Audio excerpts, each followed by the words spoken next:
안녕하세요, 여러분. 오늘은 14주차 분류심사론 강의죠. The Last Lesson.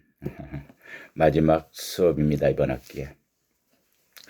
무엇보다도 먼저 오늘 진행할 방식은 마지막 수업에서 여러분들 수업 계획서도 있지만은 수업에 대한 전반적인 정리와 기말고사 평가에 대한 안내, 주가 되겠죠. 그렇게 진행을 할 겁니다.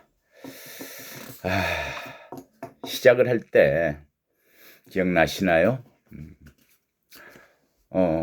어떤 여행에 안내자였으면 좋은 안내자 얘기를 그런 역할을 하기를 원한다고 했는데요. 좋은 여행의 가이드 쉽지가 않았어요. 뭔가를 더 설명하고 싶고 자꾸 그런 욕심도 많았고요. 또 가다 보면 언뜻 길을 잃은 듯도 하고 그런데 결국은 이야기했듯이 이번 여행은 여러분의 몫입니다. 공부라는 것도 여러분의 몫이죠. 단지 저는 분류심사론이라는 과목에 대한 여행을 잘 안내했기를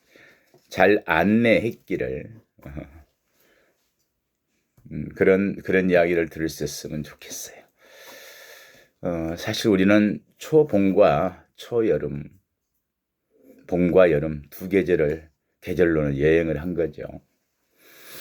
개인적으로는 교정 현장 이야기도 많이 들려주고 싶었고 형사정책적인 어떤 분야의 관심사에 대한 여러분과의 또 이야기들을 나누고 싶었어요. 어떤 학생들은 그럴지 몰라요. 교수님 좀 치우치지 않았나요? 늘 수용자 편에 서는 듯한 인상? 그런 어떤 이야기들. 그런데 그 부분에서는 어떤 태도, 어떤 가치관을 갖던 여러분의 몫입니다. 그 또한.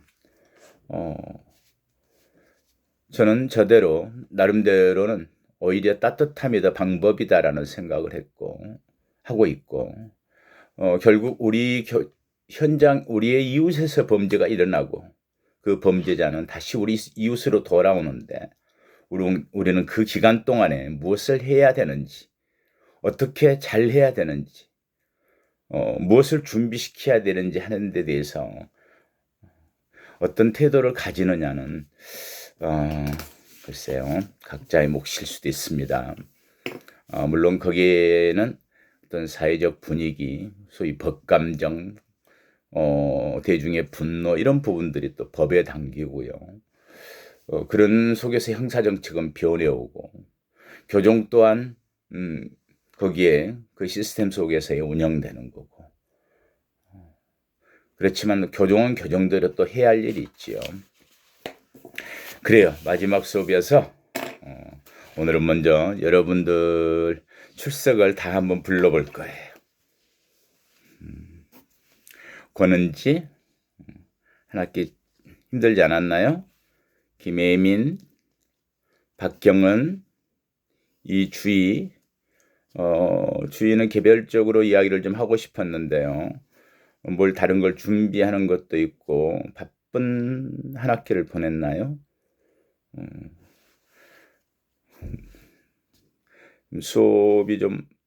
수업에 한두 번 좀 늦은 적도 있고 한데 다른 사유가 있었으리라고 생각합니다. 심수빈, 오시연도 좀 바삐 지낸 것 같았어요. 황선주, 황한슬, 권수빈, 김진환, 송윤섭, 이진우, 전민섭, 조민영이 대답했나요? 조윤정, 장철우, 서로 잘 지냈지? 김도형, 김수정, 김아현, 김재나, 김지민, 서양미, 윤지원, 이지영, 이하슬, 정수연, 변일래, 변열래도 늘 열심히 하는데 이번 학기에 쫓기는 게 있었나 모르겠어요. 가끔 강의 늦었던 적이 있는 것 같아요. 그래요. 첫 시간은 기본 전반적인 분류에 대한 어떤 처음에 우리가 이야기를 했었던 적이 있죠. 교종이 하고자 하는 일, 그 교종을 꾸려가는 관건적인 개념, 그리고 교종이 쭉 변천오면서의 그 부분의 핵심적으로 분류 기술의 발달의 부분이 기여하는 바들, 오늘날의 교정. 우리는 그 부분을 많이 살펴봤죠. 그래서 이번 시간에는 한번 자료 한번 볼까요?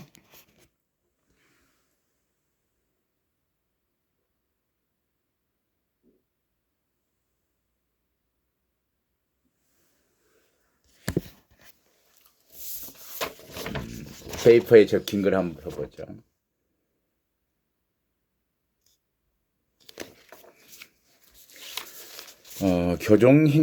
미래의 교정 행정은 어떤 모습이어야 되겠다. 소위 우리 미래 교정에 대한 디자인을 한번 해보는 거죠. 그렇게 하려고 그래요. 그러려면은 우리가 갖고 있는 현황과 문제점을 살펴보고 그것에 대한 해결책들이겠죠. 발전 방안이라는 건. 그리고 앞으로의 분류심사와 관련한 처우 프로그램은 어떻게 변화해야 되고 어떤 과제를 안고 있을까 이렇게 이야기를 하고 더 정리해서 분류심사와 교정 기능이 어떤 기능의 제고 이 부분을 내부의 문제와 외부의 문제로서의 설명을 하면서 이번 과목을 정리할 겁니다. 그리고 세 번째 시간에 이번 기말고사에 대한 문제와 방법을 설명하는 걸로 진행하도록 하겠습니다. 어찌되었건 교정은 어떤 목표를 가지고 있나요? 인간적인 구금, 아무리 교종 교화의 문제를 이야기한다 해도 첫 번째는 사실은 본래적인 기능이 있죠. 엄정한 형집행이 이루어지고, 물론 소위 그걸 수용관리의 적정, 수용관리의 효율성 이런 말로도 표현을 했죠. 그리고 갇혀있는 동안 신체를 구속한 소위 자유가 박탈된 그 기간 동안, 자유행의 기간 동안 우리는 무엇을 할 것인지,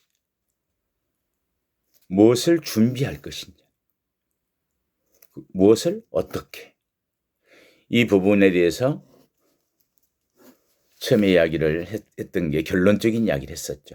분류는 그러한 교종을 이해하는 데 있어서 관건적 개념이다. 그리고 교종의 발달사라고 하는 것은 결국 발전사라고 하는 것은 분류 기술의 발달사이다. 이렇게 설명을 했었어요. 아무튼 엄정한 형 집행과 효과적인 사회 복귀, 이게 교정이 해야 될 일이죠. 교정의 어떻게 되었건 자유형이 태동해서 현대 형벌 체계를 이루면서 갖는 목표는 아무리 어떤 이념과 모델의 변화가 있었다고 해도 엄정한 형 집행과 효과적인 사회 복귀, 그리고 이제 가능하다면 인간적인 구금이 이루어져야 된다. 인권 침해 없는, 인권이 보장되는 상태에서의 구금, 이게 교정의 결국 가장 큰 목표이다 이렇게 생각합니다. 그래서 우리는 쭉 살펴본 게 이제 분류가 무엇인지부터 살폈는데, 분류에 대한 개인 어떤 철학적 고찰이라 그럴까요? 한번 이야기를 해볼까요? 사실은 분류라고 하는 개념 자체는 어떤 계급성과 차별의 구조를 가지고는 있어요. 아무리 개별초우, 인도적 초우 이야기를 하지만 뭔가를 나눈다는 것은 그런 계급성과 어떤 차별의 구조는 가지고 있죠. 그러한 역사를 만들어 온 것이라는 부정적 관점도 갖게 하는 게 있어요. 늘 뭔가를 누가 어떻게 분류하느냐, 누가 어떻게. 그런데 교종 이념과 교종 목표, 이걸 효과적으로 달성이라는 측면에서 사실은 어떤 차별성이 인정되어야 되죠. 우리는 그걸 합리적 차별, 긍정적 차별, 그래서 그걸 우리가 차등처우에서라는 게 계급에 따른 차별이 아니다. 차등처우는 개별처우를 위한 분류심사라고 하는 것이 전제되어 있다. 이렇게 이해해야 된다. 이렇게 이야기했죠. 그래서 과거 누진 제도의 어떤 획일성, 질서 유지를 위한 강제성에서 오늘날의 등급별 처우 제도는, 등급별 교도소, 등급별 처우 제도는 위험성의 정도와 교정 목표를 효과적으로 달성을 위한 어떤 그런 걸 전제로 한 다양성과 자발적 참여, 그걸 통한 자기 개선의 추구라는 효과적 어떤 시스템의 구축이죠. 그에 따른. 그래서 그렇게 오늘날 대한민국, 우리나라 교정도 운영되어지고 있다. 쭉 흐르는 건 어떤 개념이에요? 그럼에도 분류와 분류심사죠. 그래서 분류심사라고 하는 건 결국 뭐죠?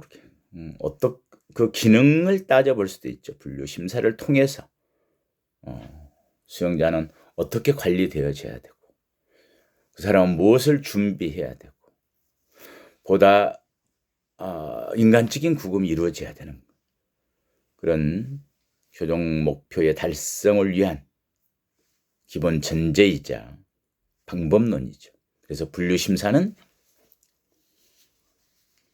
입소 시부터 출소 때까지, 이제는 사인의 처우와 연계성을 따져본다면 입소부터 출소까지가 아니라 출소 이후에도 재범의 방지를 위한 자료의 제공까지도 확대되고 있죠.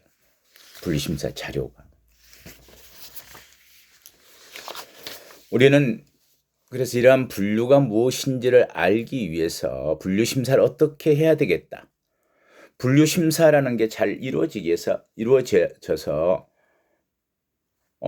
수용관리의 적정과 교정과의 효과성을 제고하려면 뭐부터 알아야 됐을까요? 우리는. 그렇죠? 교정의 개념부터, 교정의 영역부터, 분류의 개념과 분류처우 제도로 갖고 있는 의미, 그리고 어떤 분류의 기능과 분류심사의 방법과 종류 쭉 살펴왔죠. 이제 교정이 확대됐다는 것은, 영역이 확대됐다는 것은 분류심사도 그 기능과 역할이 보다 좀 더 확대되고 보다 더 전문성을 갖게 되는 시기로 변해간다. 이렇게 여기까지 쭉 같은 흐름으로 여행이란 표현을 다시 할까요? 그런 분류심사에 대한 우리는 여행을 거쳐왔죠. 오늘은 이 시간에는 그러한 부분들에 있어서 결론적으로 이제 결국은 뭘 어떻게 해야 되는 건가요? 분류심사를 잘하자는 건 뭐죠? 결국은 교정행정이 그 목표를 잘 달성하도록 해야 되는데 이념과 도구적인 개념으로서 분류가 기여해야 된다. 그리고 분류심사가 보다 더 객관성과 전문성을 가져야 되겠다. 자, 그러면 이 시간에는 먼저 교정행정에 대한 업그레이드, 미래의 교정에 대한 디자인, 이렇게 표현해도 좋겠죠? 그러려면 우리가 뭘 알아보자고 했었나요? 그래요. 현황과 문제점을, 우리나라 교정행정의 현황과 문제점을 한번 살펴보는 것이 먼저겠죠. 뭘 준비할 건지 미래를 위해서. 제일 먼저 어떤 문제 됐던 게 우리가 그래, 우리 시설이 갖고 있는 과다 과밀 수용이 문제다. 대규모 시설에, 특성화되지 않은 시설에 하는 신분과 수용자의 신분과 하는 역할이 다름에도 불구하고 교도소와 구치소가 분리되어 있지 않은 곳이 많다는 점들. 두 번째는 그러한 분류를 위해서, 그러면 그런 과학적인 분류 심사를 위한 전문성을 확보한 직원들의 문제였죠. 전문 인력들. 그리고 분류 심사를 통해서 뭘 하는 거죠? 그에 상응한, 분류 심사 결과에 상응한 처우를 한다. 그건 결국 어떤 자원의 문제들하고 또 연관되는 거죠. 그런 자원의 어떤 부족들, 아직도 예산과 충분한 자원의 부족들. 그리고 늘 어떤 실효성 있는 정책들, 지속성 있고 실효성 있는 정책들이 우리는 잘 되어 있는가, 일관성 있게. 그리고 프로그램은 충분한가. 프로그램이 충분하다는 것은 개별 처우란 이야기는 결국 개별 특성에 따른 다양한 처우들이 풍부하게 있어야 한다는 이야기죠. 그래서 그러한 프로그램의 어떤 미비들, 아직. 그리고 가장 큰 문제는 늘 의식과 태도들, 그런 또 교정의 운영의 방식들이 변해 오지만 아직도 늘 교정사고 방지랄지 어떤 개호 질서 유지들, 이런 데 편정한 수용관리를 잘해하는 어떤 그런 의식들, 수용관리주의 어떤 교정 운영, 이 부분은 끝없이 같이 논쟁거리가 될 뿐이에요. 그리고 교정 공무원을 일반직 공무원과는 다른 다양한 전문가들이 참여할 수 있도록 채용할 수는 없는가. 그리고 그러한 직원들을 교육시키기 위한 교육기관은 잘 확보되어 있는가. 그리고 거기에 있는 교육의 프로그램들, 전문가들은 충분한가. 아직도 어떤 독립된 어떤 기구가 없다는 건 이런 부분들에 대해서 어려움을 갖게 하고 있죠. 이게 오늘날의 대한민국의 교정의 어떤 현황이라고 해야겠죠. 뭐 시설 노후만 따진다 말까 되겠지만 대규모 시설, 노후화된 시설, 개호 중심의 시설, 이주의 시설, 뭐 이런 부분과 다 맞물려 있는 거죠. 무엇과 맞물려서 분류 심사를 통해서 뭘 하고자 했을 때 할 수 없는 문제점들. 그렇다면 이걸 어떻게 변화시킬까? 우선은 우리는 이것을 발전적 교정행정 방안이라고 한번 해보죠. 첫 번째는 무엇보다도 하드웨어적인 걸 한번 살펴보지 않을 수가 없어요. 시설과 조직. 먼저 시설에 대한 부분. 우리가 공부를 했었죠. 1955년, 57년 유엔 인권위원회 피구공자 최저 기준 준칙에서도 500명 이내로 수용할 것을 권고했던 소규모와 특성화 방향으로 가야 되겠다. 이건 다행스럽게도 법규에 그렇게 했었죠. 신축하거나 개축하게 되면 500명 이내로 수용하도록 하는 걸 법에는 명시하고 있는데 여러 가지 현실적인 제약이 많죠. 신축, 개축도 어렵고 우리나라의 좁은 공간에 교도소를 많이 교정시설을 많이 지어낼 수 없는 상황도 있고. 그런데 이런 경우에는 분리 운영하면 되겠죠. 사실 대규모 시설도. 그리고 특성화시키고 전담교도소 지정하듯이 특성화를 시키고 교도소를 등급별 교도소 운영이 어렵다면은 구획을 정해서 자동처우가 가능하도록 해보는 이런 거 수용시설의 문제. 무엇보다도 수용시설 그러면은 소규모와 특성화를 기억하면 될 거예요. 문제점은 우리가 뭐 노후와 대규모 시설, 뭐 개호 중심 이런 부분이 있는데 결국은 소규모와 특성화해 가야 한다.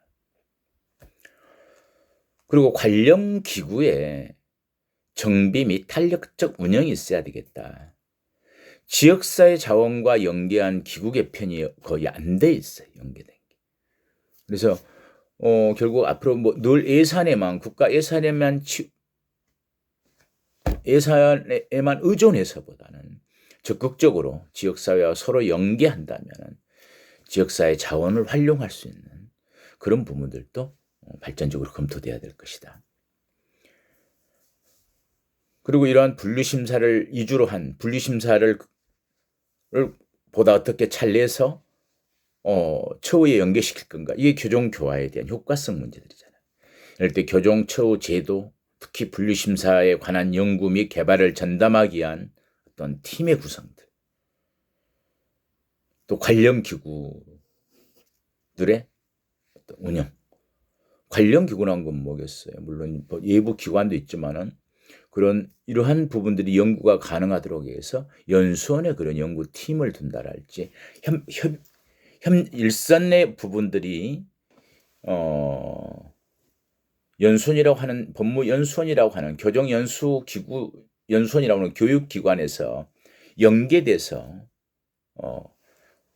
전파돼서 일관성도 갖고 체계적으로 운영되도록 해야 되겠고 또 그러한 어떤 방안들이 논의돼서 직원들에게 교육도 이루어져야 되겠죠.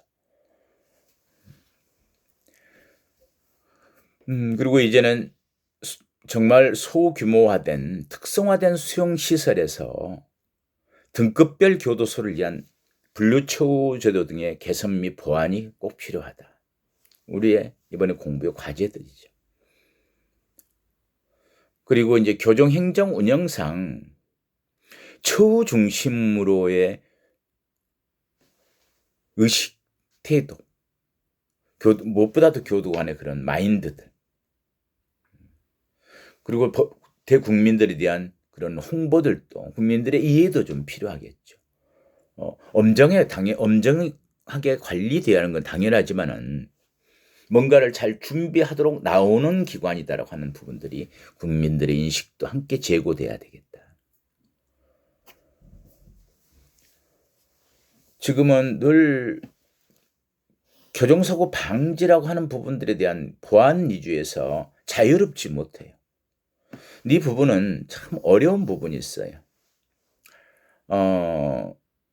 교정 공무원들이 갖는 어떤 책임의 문제들이죠. 사고 났을 때 책임을 묻기 때문에 가능하다면 어떤 적극적인 처우를 하기보다는 소극적으로 수용 관리를 잘하면 책임은 벗어나는데 이 부분을 어떻게 할까? 사실 교정이라고 하는 부분이 예측할 수 없는 위험성이라는 부분이라면 그것은 형법에서 말하는 위험성의 논리의 부분의 영역들이 그러면 그 부분에서의 근무에 대한 책임보다는 책임을 잘못하면 물어야 되겠죠. 그렇지만 자기 근무 시간에 있어야 할 장소에서 그 일을 하고 있었는데도 사고가 난다면 위험성의 논리에서 책임 추궁을 치우치지 말아야 되겠죠. 오히려 잘하는 부분들에 대해서 처벌보다는 권장, 포상 이런 쪽으로 가르치는 게 어쩔까. 그게 적극적인 처우 중심으로의 의식을 전환하게 하는 그런 토대가 될 것이라고 생각합니다. 아무튼 이러한 것들을 전부 해내려면 무엇보다도 독립된 교정공무원 재교육시설 그리고 발전적인 교육 프로그램의 운영 등도 함께 이루어져야 한다. 또한 늘 담안에서 또 시스템 속에서 그러니 늘 획일적이고 지시일변도 정말 교정 조직 내에서도 이처럼 스텝이 없는 기구가 있거든. 스텝 위원회들. 자동차가 왜 범퍼가 있는 사고 나도 인명피해를 최소화하기 위해서 어떤 양쪽의 범퍼 생각을 해보면 교정도 어떤 범퍼 기능이 가능한 그런 어떤 시스템, 외부 인력의 또 도움, 조직이 좀 더 개방화돼서 전문가들도 확보하고 한다면 그런 부분까지도 커버할 수 있지 않을까. 이걸 통틀어서 전문 인력의 활용, 그리고 지역사회와 연계 방안 모색, 이런 부분들이 교정행정의 발전 방안이겠죠. 다음 시간에는 이걸 좀 더 이야기를 해보고 내부와 외부로 구분지어서 설명을 좀 더 하도록 하겠습니다. 쉬었다 하죠.